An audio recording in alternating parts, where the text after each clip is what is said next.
নমস্কার, আজ জানাবো পশ্চিমবঙ্গ ও দেশ ও বিদেশের গুরুত্বপূর্ণ 15টি তাজা সংবাদ। শুরুতেই দেখে নিন শিরোনাম, পরে থাকবে বিস্তারিত। তৃণমূল জমানায় ভুয়ো জন্ম মৃত্যু শংসাপত্রের রমরমা, জেলায় জেলায় এবার ভেরিফিকেশনের নির্দেশ মুখ্য সচিবের। পুজোর আগেই পুলিশে 20,000 নিয়োগ চাকরি প্রার্থীদের জন্য বিরাট ঘোষণা মুখ্যমন্ত্রীর। হাইকোর্টের নির্দেশ অমান্য করার অভিযোগ কালীঘাট তৃণমূলের বিরুদ্ধে মামলা দায়ের পুলিশের। প্রশ্নপত্র ফাঁসের ইস্যুতে বড় ঘোষণা প্রধানমন্ত্রী। দিল্লির আন্দোলনের আবহে দিলেন বিশেষ বার্তা। বিহারের মতো বাংলাতেও বন্ধ হোক মত, জোরালো সওয়াল ভাতারের বিধায়কের। পুজোর পর ফেলে দেওয়া ফুলেই হবে ধূপ আবির, দূষণ রুখতে বড় ঘোষণা অগ্নিমিত্রার। E20 কি বাতিল হবে, সংসদে সাফ জানিয়ে দিল কেন্দ্র। নিট প্রশ্ন ফাঁসির পর নম্বরীয় কেলেঙ্কারি, মামলা দায়ের কলকাতা হাইকোর্টে। কেন কলঙ্ক করা হবে চেয়ারে ছেড়ে সোজা স্পিকারের টেবিলে কোনা অগ্নিগর্ভ বিধানসভা।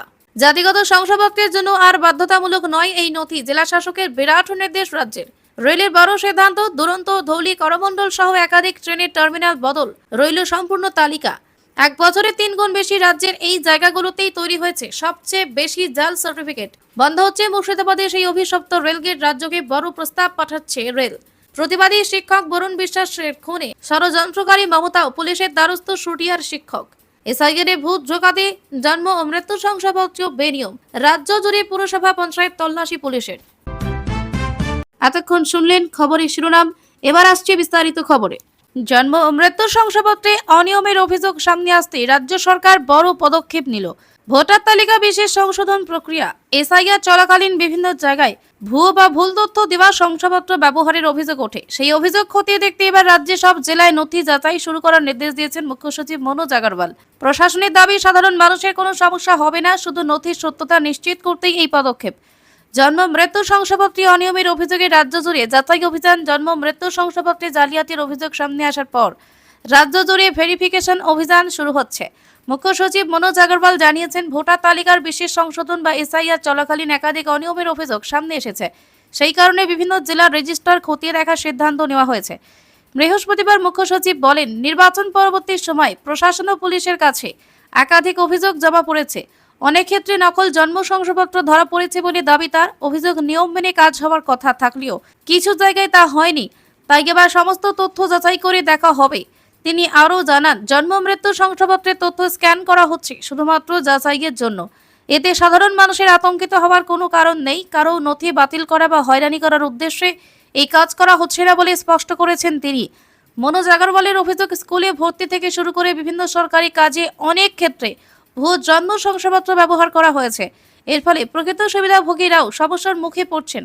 তাই সমস্ত তথ্য সংগ্রহ করে স্ক্যান করা হবে এবং যাচাই শেষে রেজিস্টার ফেরত দেওয়া হবে। মুখ্য সচিব আরও বলেন, এই উদ্যোগের মূল লক্ষ্য হল প্রশাসনিক স্বচ্ছতা বজায় রাখা এবং দুর্নীতি রোধ করা। যাচাইয়ের পুরো কাজ সরকারি আধিকারিকরাই করবেন, কোনো চুক্তিভিত্তিক কর্মীকে দায়িত্ব দেওয়া হবে না। রাজ্যের নির্দেশের পর ইতিমধ্যে কয়েকটি জেলায় কাজ শুরু হয়ে গিয়েছে। বীরভূম, পুরুলিয়া, ঝাড়গ্রাম রেজিস্টার পরীক্ষা করা হচ্ছে। পুরসভা ও পঞ্চায়েতের নথি খতিয়ে দেখা হচ্ছে। এসআইআর চলাকালীন বেআইনিভাবে জন্ম মৃত্যু শংসাপত্র ইস্যুর অভিযোগ সূত্র ধরেই এই পদক্ষেপ নেওয়া হয়েছে। প্রশাসন সূত্রে খবর, জেলার সমস্ত রেজিস্টার ধাপে ধাপে পরীক্ষা করা হবে। কোথাও কারচুপি প্রমাণ মিললে সংশ্লিষ্টদের বিরুদ্ধে কড়া ব্যবস্থা নেওয়া হবে বলে স্পষ্ট বার্তা দিয়েছে রাজ্য সরকার। রাজ্যের চাকরি প্রার্থীদের জন্য সুখবর, পুজোর আগেই পুলিশে বিরাট নিয়োগের ঘোষণা করলেন মুখ্যমন্ত্রী শুভেন্দু অধিকারী। বুধবার বিধানসভায় পুলিশ বাজেটের জবাবি ভাষণে বক্তব্য রাখতে গিয়ে কথা ঘোষণা করেন তিনি। পুলিশের বড় নিয়োগের ঘোষণা মুখ্যমন্ত্রীর। পুজোর আগে কলকাতা রাজ্য পুলিশে বড় নিয়োগের কথা আগেই জানিয়েছেন মুখ্যমন্ত্রী। বুধবার বিধানসভায় তিনি বলেন, পুলিশে 16,000 কনস্টেবল নিয়োগের পাশাপাশি প্রচুর মহিলা পুলিশ নিয়োগ করা হবে। সব মিলিয়ে পুজোর আগেই 20,000 নিয়োগ চলবে। শুভেন্দু দাবি করেন, বহু ফাঁকফোকর রয়ে গিয়েছে। পালাবদলের পর পুলিশকে আরো স্মার্ট করে তোলাই লক্ষ্য রাজ্যের। সেই কারণে 20,000 নিয়োগ করা হবে। ঘুষ নেওয়ার অভিযোগ জানানোর জন্য খোলা হবে কন্ট্রোল রুম। জানা গিয়েছে, রাজ্য পুলিশে মোট পদের সংখ্যা 1,21,344। বর্তমানে 43,000-এর বেশি পদ ফাঁকা। এবার সেই শূন্য পদ পূরণের উদ্যোগী নতুন রাজ্য সরকার। মুখ্যমন্ত্রী বলেন, কলকাতা পুলিশে কিছুটা সিস্টেম আছে, বাকি সব শূন্য। পুলিশ ব্যারাক ডিএ বদলে নিতে বেতন কমিশন কিছু নেই। যেদিকে তাকাবেন সেদিকে অন্ধকার। বিগত কয়েক বছরে পুলিশ নিয়োগ থেকে শুরু করে থানার পরিকাঠামো উন্নয়ন কিছুই হয়নি বলে দাবি করেন তিনি। পুলিশে নিয়োগের পাশাপাশি রাজ্যে নারী নিগ্রহ রুখতে বড় ঘোষণা করেন শুভেন্দু। তিনি বলেন, পুলিশকে সব মিটিংয়ে বলছি, কোনো মহিলা বা কন্যার ওপর যদি কিছু হয়, কারো নির্দেশের অপেক্ষা করার দরকার নেই। যা করার করবেন, ঢাল হিসেবে মুখ্যমন্ত্রী রক্ষা করবে। এদিকে রাজ্যে বিজেপি ক্ষমতায় আসার পর থেকে নিয়োগ সংক্রান্ত একের পর এক ঘোষণা হচ্ছে। কয়েকদিন আগেই পিএসবির মাধ্যমে রাজ্যে পঞ্চায়েত দপ্তরে 11,000 কর্মী নিয়োগের কথা ঘোষণা করেছিলেন পঞ্চায়েত মন্ত্রী দিলীপ ঘোষ। এবার পুলিশ নিয়োগের ঘোষণা করলেন মুখ্যমন্ত্রী। অনেক কাঠখড় পুড়িয়ে 21 জুলাইয়ে সভাস্থল জোগাড় করেছিল কালীঘাট তৃণমূল। একাধিক শর্ত বেঁধে বিড়লা তারামণ্ডলের সামনে সমাবেশের অনুমতি দিয়েছিল কলকাতা হাইকোর্ট। তবে সেই কর্মসূচি মিটতে না মিটতেই জোর ধাক্কা।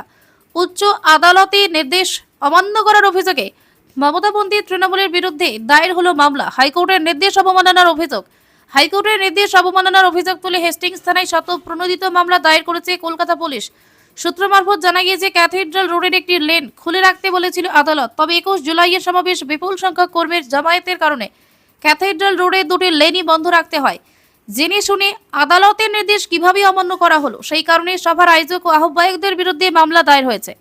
কালীঘাট তৃণমূলের 21 জুলাই পালন নিয়ে শুরু হয়েছে প্রচুর টানাপোড়েন হয়েছে। মামলা মোকদ্দমা করে সভার কোনো জায়গা জোগাড় করেন মমতারা। বিড়লা তারামণ্ডলের সামনে সমাবেশের অনুমতি দিলেও বেশ কিছু শর্ত বেঁধে দিয়েছিলেন হাইকোর্টের বিচারপতি সৌগত ভট্টাচার্য।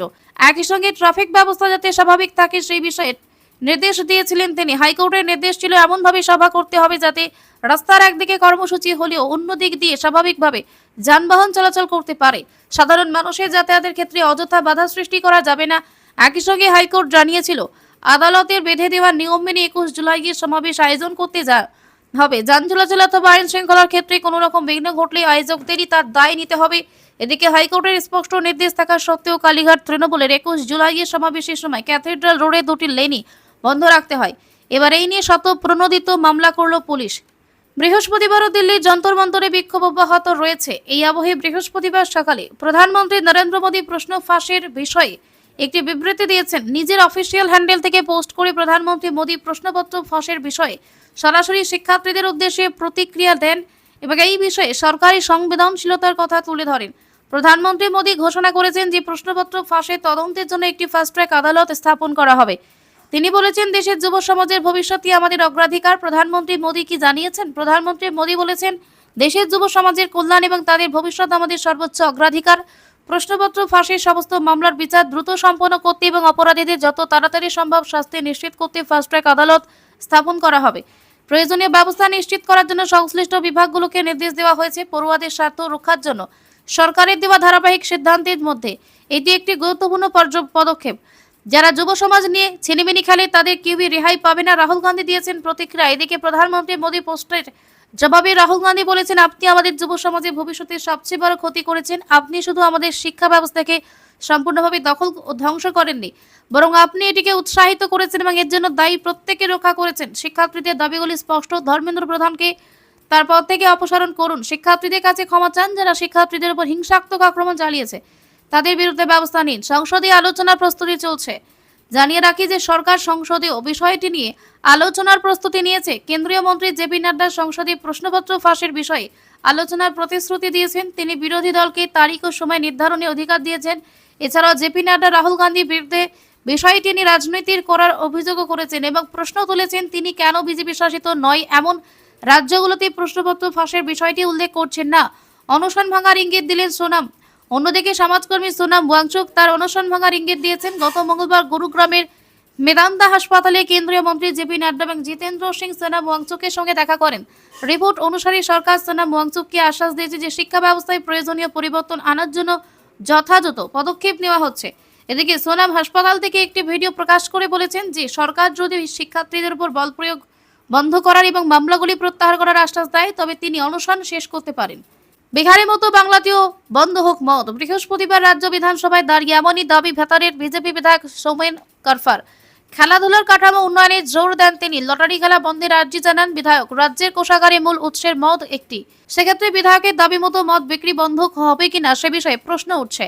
রাজ্যের ক্ষমতা বদলের পর সমাজের স্বাস্থ্য ফেরাতে বিশেষ নজর দিয়েছিলেন মুখ্যমন্ত্রী শুভেন্দু অধিকারী। জানিয়েছিলেন যত্রতত্র মদের দোকান হতে পারবে না, তার জন্য লাইসেন্স দেওয়ার সময় নজর রাখতে হবে।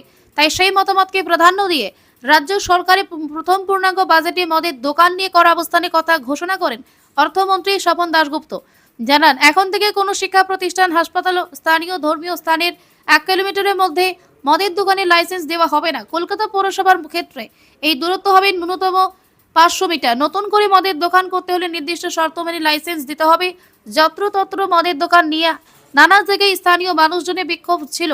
কখনো রাস্তার উপর মদের দোকানগুলোতে সুরা প্রেমীদের দীর্ঘ লাইনের জেরে চলাচলে অসুবিধা, কখনো দোকানের জন্য স্থানীয় পরিবেশ নষ্টের অভিযোগ উঠেছিল অহরহ। তার মধ্যে কিছু কিছু দোকান লাইসেন্সবিহীন বলে অভিযোগ ওঠে। কোথাও আবার মন্দির সংলগ্ন এলাকায় সুরার দোকান, বিতর্কের পরিবেশ তৈরি হয়। এবার রাজ্যে ক্ষমতায় পালাবদলের পর এসব নিয়ে কঠোর পদক্ষেপের সিদ্ধান্ত নিলেন মুখ্যমন্ত্রী। সাফ জানিয়েছেন, স্কুল, কলেজ, মন্দিরের 1 কিলোমিটারের মধ্যে মদের দোকানের লাইসেন্স দেওয়া হবে না। এই সরকার অন্যভাবে চলবে। এবার বিধায়ক সৌমেন কারফা মদের বন্ধের দোকানের দাবিতে সরব। হিন্দু ধর্মীয় আচার অনুযায়ী যে কোনো পুজোয় ফুল একটি অত্যন্ত গুরুত্বপূর্ণ উপকরণ। পুজো হয়ে গেলে পড়ে থাকা ফুল দিয়ে রয়েছে সাধারণ মানুষের নানা রকমের সংস্কার। ভগবানের পায়ে থাকা ফুলে যেখানে সেখানে ফেলতে চান না অনেকেই, যদিও পরে সেই ফুলই আবর্জনার সঙ্গে মিশিয়ে দেওয়া হয় কিংবা পুকুর, নদীতে ফেলে দেওয়া হয়। এক্ষেত্রে ক্রমশ বাড়ছে পরিবেশ দূষণের সংখ্যা। সেদিকে নজর রেখে এবার মন্দিরে ব্যবহৃত পুজোর ফুল দিয়ে বড় উদ্যোগ রাজ্য সরকারের। পড়ে থাকা সেই ফুল দিয়ে তৈরি হবে এবার আবির, ফুলের নির্যাস বেরোবে ধূপের সুগন্ধে। এমনই উদ্যোগের কথা জানান রাজ্যের পুর নগরোন্নয়ন মন্ত্রী অগ্নিমিত্রা পাল। সম্প্রতি কলকাতার চিনার পার্কের সিদ্ধার্থ ইউনাইটেড সোশ্যাল ওয়েলফেয়ার মিশনের উদ্যোগে আয়োজিত ডক্টর শ্যামাপ্রসাদ মুখোপাধ্যায়ের 125তম জন্মবার্ষিকী উদযাপন অনুষ্ঠানে যোগ দেন মন্ত্রী অগ্নিমিত্রা পাল। সেখানে বক্তব্য রাখতে গিয়ে তিনি বলেন, প্রতিদিন রাজ্যের বিভিন্ন মন্দিরে বিপুল পরিমাণ ফুল মালা ব্যবহার করা হয়। পুজো শেষে সেই ফুল নদী, পুকুর কিংবা আবর্জনার স্তূপে ফেলে দেওয়ার পরিবেশ দূষণ বাড়ছে। এই সমস্যা মোকাবিলায় ব্যবহৃত ফুল সংগ্রহ করে তা থেকে ধূপকাঠি ও আবির তৈরির উদ্যোগ নেওয়া হবে। এক্ষেত্রে একদিকে যেমন কর্মসংস্থান বাড়বে, অন্যদিকে পরিবেশ দূষণ কমানো সম্ভব হবে বলেই মত। এই অনুষ্ঠানে মন্ত্রী অগ্নিমিত্রা পাল ছাড়া উপস্থিত ছিলেন রাজ্যের মন্ত্রী দুধকুমার মণ্ডল সহ বহু বিশিষ্ট মানুষ। অন্যদিকে সিদ্ধার্থ ওয়েলফেয়ার মিশনের সাধারণ সম্পাদক বুদ্ধপ্রিয় মহাথেরো বলেন, ডক্টর শ্যামাপ্রসাদ মুখোপাধ্যায়ের আদর্শ মূল্যবোধ সমাজের সর্বস্তরে ছড়িয়ে দেওয়া প্রয়োজন। সেজন্য ভবিষ্যতে এই ধরনের উদ্যোগ অব্যাহত থাকবে। শুধু তাই নয়, শ্যামাপ্রসাদ মুখোপাধ্যায়ের স্বপ্নকে বাস্তবায়িত করতে সকলকে এগিয়ে আসার আহ্বান জানান বুদ্ধপ্রিয় মহাথেরো। ইথানল মিশ্রিত পেট্রোল নিয়ে তুমুল বিতর্ক। অনেকেরই দাবি E20 ব্যবহার করায় গাড়ি, বাইকের ক্ষতি হচ্ছে, ইঞ্জিনে মরচে পড়ছে বা মাইলেজ কমে যাচ্ছে। সত্যি কি E20তে গাড়ির ক্ষতি হয়? কেন্দ্রীয় সরকার জানালো, E20 পেট্রোল সম্পূর্ণ সুরক্ষিত, স্বচ্ছ, প্রযুক্তিগতভাবে অনেক উন্নত এই জ্বালানি।